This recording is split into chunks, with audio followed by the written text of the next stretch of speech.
Dalam dunia hitam dan kejahatan, pria ini akrab disapa Klewang.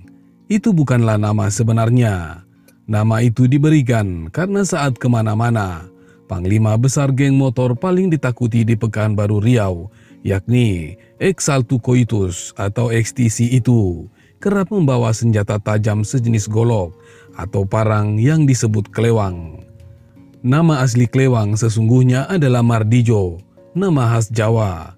Klewang memang bukan asli Riau atau Sumatera. Dia berasal dari Brebes, Jawa Tengah. Sebelum menjadi raja jalanan di Pekanbaru, Klewang lebih dulu berulah di Bandung, Jawa Barat. Di kota kembang itu, dia kerap melakukan tindak kriminal dan mengajari anak buahnya merampas dan merampok. Sejak remaja, Klewang memang sudah keluar masuk penjara. Dia residivis alias penjahat kambuhan. Klewang pertama kali berkenalan dengan tembok penjara pada tahun 1974 ketika usianya masih 18 tahun. Saat itu, dia dibui 7 bulan karena kasus pencurian. Usai keluar penjara, dia sempat menghilang dari radar kepolisian. Namun dia terus melancarkan aksinya di dunia hitam. Polisi baru bertemu lagi dengan Klewang pada tahun 1996. Saat itu, Klewang kembali di penjara 10 bulan karena kasus penganiayaan. Setelah bebas, aksi Klewang tak jua surut. Akibatnya, di tahun 2011, dia masuk penjara lagi selama 7 bulan karena kasus pencurian kendaraan bermotor. Bebas lagi, Klewang terus berbuat onar.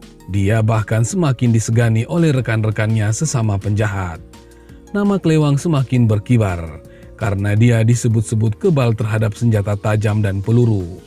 Dia punya jimat berupa gesper dan tulisan yang dibungkus kain putih. Jimat Klewang itu disimpan di dompetnya. Namun berdasarkan pengakuan Klewang kepada polisi, jimat itu bukan agar dia kebal, melainkan agar selamat dan tidak ditangkap aparat penegak hukum. Dengan jimat itu, Klewang makin ditakuti. Semakin menakutkan, justru semakin banyak residivis dan penjahat di wilayah Riau yang ingin dekat dengan Klewang. Klewang pun membangun jaringan luas geng motor di Riau. XTC Pekanbaru awalnya dibentuk oleh anak Klewang, yakni Bambang Suprianto. Anak Klewang membentuk XTC Pekanbaru setelah pulang dari Bandung di tahun 2010. Geng motor ini dibentuk di rumah mereka di Pasir Putih, Kampar Riau. Bambang kemudian ditangkap polisi pada akhir tahun 2012, sedangkan Klewang masih bebas berkeliaran memperluas kekuasaannya. Pekanbaru dan sekitarnya menjadi daerah jajahan Klewang dan gengnya. Kepolisian memperkirakan anak buah Klewang mencapai 500 orang, tersebar di berbagai kota di Riau. Dari 500 orang itu, ada sekitar 50 orang yang masuk ke lingkaran terdekat Klewang. Mereka inilah anak buah Klewang yang paling loyal. Bersama panglima besar mereka, geng motor XTC melakukan berbagai kejahatan. Mulai dari menjamret, merampok, merusak fasilitas umum, menyerang warga, sampai menggagahi perempuan. Banyak dari anggota geng itu yang masih duduk di bangku SMP dan SMU. Geng motor XTC sendiri mengendalikan 6 geng motor lain di wilayah Pekanbaru dan sekitarnya, yaitu ARC, GRC, Street Demon, Atitbang, PK atau penjahat kelamin, dan Sinchan atau sindikat hantu nekat. Khusus yang terakhir, Sinchan merupakan geng motor khusus perempuan. Sejumlah persyaratan harus mereka penuhi bila ingin masuk geng-geng motor itu. Klewang selaku panglima besar seluruh geng motor itu punya kuasa penuh atas hidup semua anak buahnya. Mereka yang loyal kepada Klewang akan diangkat menjadi panglima dan mendapat promosi untuk masuk ke XTC sebagai induk geng motor terbesar di Pekanbaru. Persyaratan untuk para wanita yang ingin bergabung bahkan lebih keterlaluan lagi. Mereka harus mau berhubungan badan dengan Klewang. Klewang memang suka memaksa anak buah perempuannya untuk berhubungan badan. Ada sekitar 100 orang perempuan yang tergabung dalam geng motor Sinchan. Dengan mereka semua, Klewang dan anak buahnya yang berstatus panglima boleh berhubungan badan sesuka hati.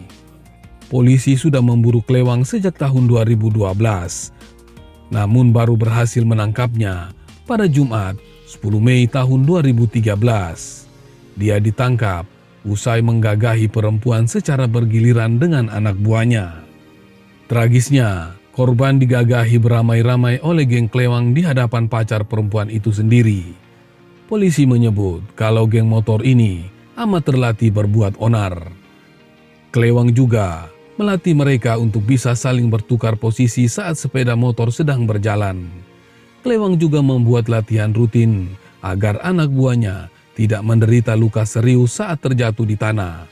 Mereka pun diajari menodong, merampok, kabur, dan melawan aparat. Klewang akhirnya diseret ke pengadilan. Mardijo alias Klewang akhirnya dijatuhi hukuman penjara 6 tahun oleh Majelis Hakim Pengadilan Negeri Pekanbaru. Dia terbukti melakukan perusakan secara bersama-sama dan menyuruh orang untuk melakukan perusakan. Dia dijerat pasal 170 KUHP tentang pengrusakan barang secara bersama-sama dan pasal 169 KUHP. Hukuman 6 tahun penjara yang dijatuhkan kepada Klewang lebih ringan 2 tahun dari tuntutan jaksa penuntut umum yang menuntut Klewang dengan hukuman 4 tahun penjara.